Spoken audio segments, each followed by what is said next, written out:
I'm always being asked about my watch collection. What's my favourite watch to wear? What's my most expensive piece? If I had to narrow it down to just a handful, which ones would I pick? Well, after 4 years, I think it's about time that I update you on my state of the collection.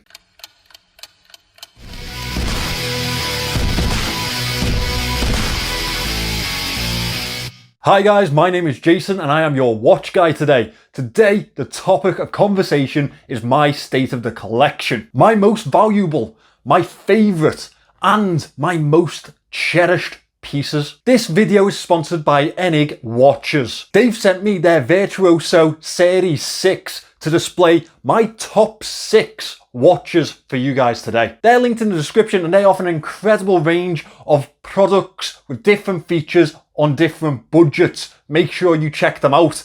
Let's get into it. It would be rude to not start this video off by talking about this incredible watch display from Enig watches. The first thing you'll notice is how incredible it looks. It'd be the ideal display for any collector, and they offer them with different size options to get the perfect fit for you and your space. This would make the perfect centerpiece for any man cave, office, or if you're lucky like I am, studio. The technology behind this only heightens the design. With Japanese silent rotors, a touchscreen display, an LED lighting system, and for those of you who need a little bit more security, a unique locking system to give you that peace of mind. We'll go through the features while we discuss these watches, and with that in mind, we're starting off strong.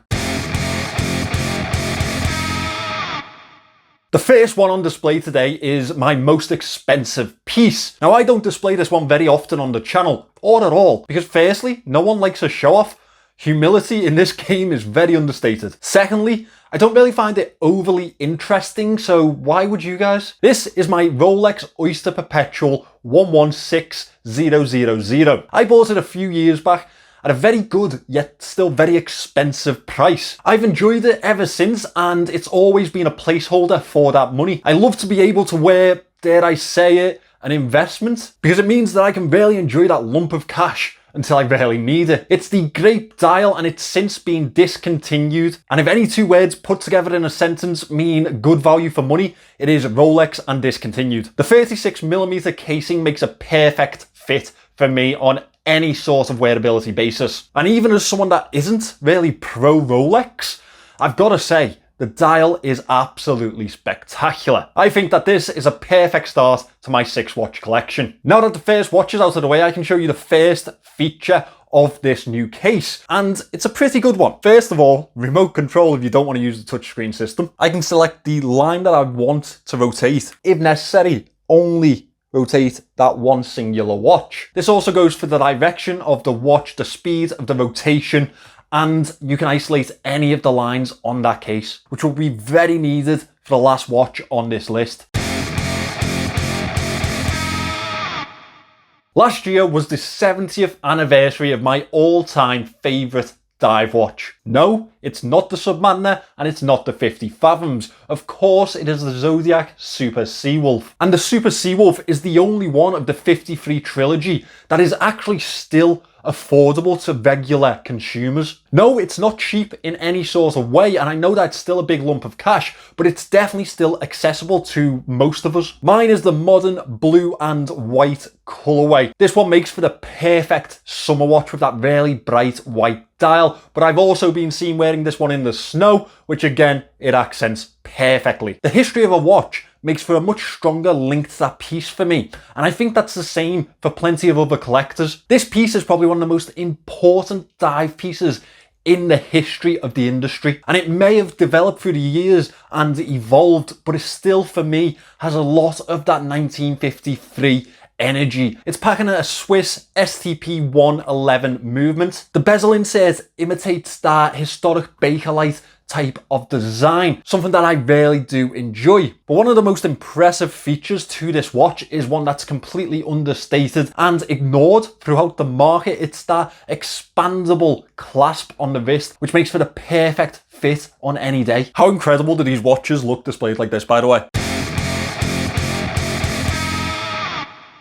Now on to another watch that definitely doesn't get enough screen time on this channel. In fact, one that I think I've only ever shown you once. The Breitling Chronomat has been present on the Swiss market for the last 80 years now. And obviously it's evolved completely over those years. Mine is a 2002 model and it definitely has a little bit of a bling factor to it. The bimetal composition completely separates it from anything else that I have in my collection. I'm not usually the biggest fan of a gold watch, but against that stainless steel, I think it makes for the perfect accent. And the biggest selling point for me was definitely that mother of pearl dial. I hadn't seen anything like it in a Breitling before. I knew that once I did, I had to have it. This one is definitely due a service very soon, and I can't tell you how grateful I am that it's a value movement and not the up-to-date Breitling in-house. It's definitely going to save me plenty of money on that bill. As soon as I saw this watch, I knew that I had to have it.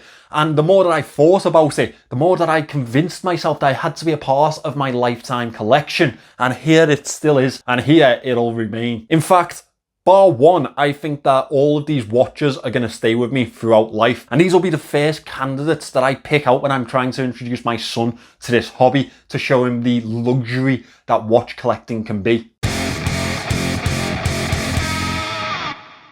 Would my collection really be complete without a homegrown British brand? Of course not. Obviously, I had to include my C63 Colchester from Christopher Ward. The injected carbon casing, carbon fibre dial, and the hidden crown feature make this one of my favourite pieces in my collection. Those super modern, super futuristic design notes really do set this apart from anything else. But as a lot of you know, I have a much deeper connection with this piece. The C63 Colchester is inspired by and celebrates the British Army Parachute Regiment. A regiment that is steeped in history and respect, especially from myself, but also one that my younger brother serves in. And that family link definitely makes it very special to me, and that is why it sits in my top 6. That being said, it doesn't mean that it's not a standalone incredible piece as it is, because it is. The carbon fibre dial makes it look absolutely beautiful, and the ultra lightweight casing makes it a perfect and easy everyday wear for me. Along with those features and the obvious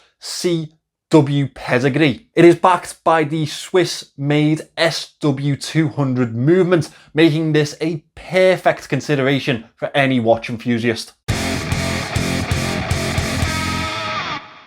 I know that none of you will expect this next watch. That being said, it is 100% a watch that will stick with me for the rest of my life and will bring me a smile every time I wear it and even look at it. And that's exactly why it deserves to be in this display on sentiment alone. This is a modified watch and it started life as one of my review pieces. A Pagani Design. I sold it to one of my subscribers and he eventually decided to mod it as his first project. I was absolutely made up every time he sent me an update on this project. And I know that it wasn't the easiest thing for him to complete, but he stuck with it, he got the job done, and I'm not gonna lie, I was incredibly proud of him. Picking up a new skill and finishing a project is something that should always be commended. After it was all finished, Brian told me that he really liked the piece, but it was a little bit colourful for him. I said to him, put it on the wrist, wear it out, try and get used to it. It's definitely something that I personally rock. To me, that was the end of it. It was a fantastic creation and the perfect achievement for Brian as his first watch project. Then, one morning, I arrived at my nan's house to a parcel that I had no idea about. After I opened it to this little beauty, everything made sense. Brian had sent it to me so the watch could have the enjoyment that he thought it deserved. And honestly, I couldn't be more happy with it. It's a real testament to the love of this hobby. As well as that, it's a testament to this community that we've built over the years. So, thanks, Brian.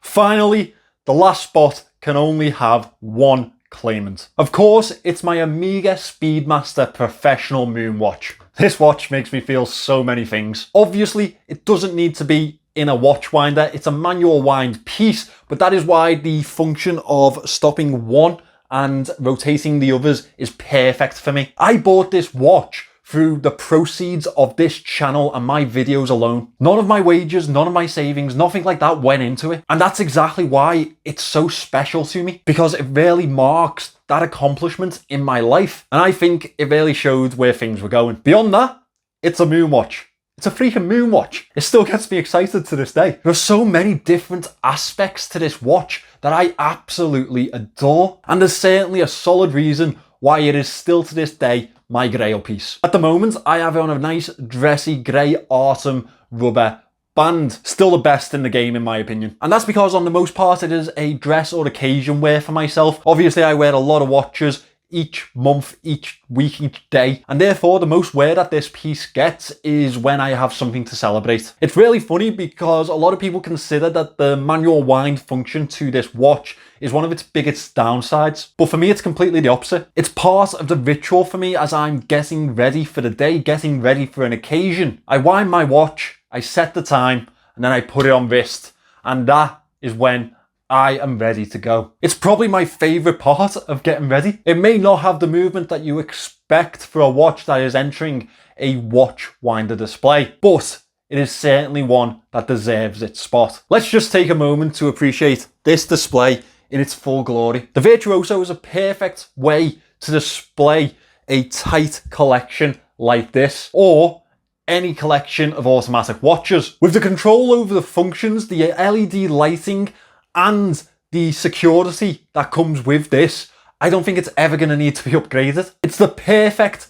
centerpiece for my studio and the ideal safe space for my most prized possessions. Enig watches also have a complete collection of other displays and winders to fit your collection and your budget. Definitely go down into the description, click that link and check them out. They also have an active coupon at the moment for $50 off. That's linked below the website. I think it's definitely the place to go if you're looking to upgrade the display to your collection. Thanks for watching today, guys, and thank you to Enig Watches for making this video possible. This display is incredible and it's the perfect way for me to show you my top-end 6-watch collection. Remember to subscribe to the channel for more watch content, and I will see you in the next one.